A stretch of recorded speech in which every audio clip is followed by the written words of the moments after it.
Okay, August 10th. This is one of those days in American presidential history that's just an amazing day. It's the things that you just can't write. If you saw this in a movie, or I saw this in House of Cards, you would just never believe it.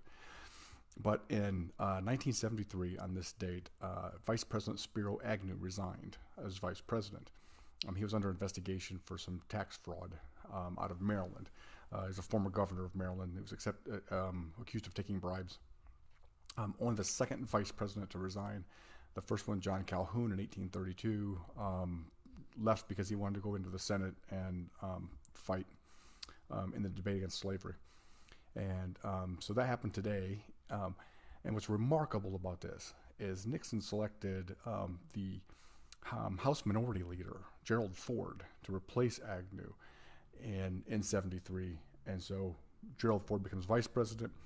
A year later, in a completely unrelated scandal, Richard Nixon resigns as president, and Gerald Ford becomes president in August of '74.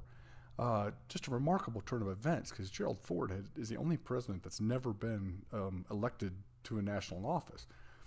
As a matter of fact, he was elected from the 5th District in Michigan by 118,000 people that voted for him. He got like 61% of the vote, but 118,000 people in a small district in Michigan that includes Grand Rapids, or what voted for Gerald Ford, who now all of a sudden is president of the United States.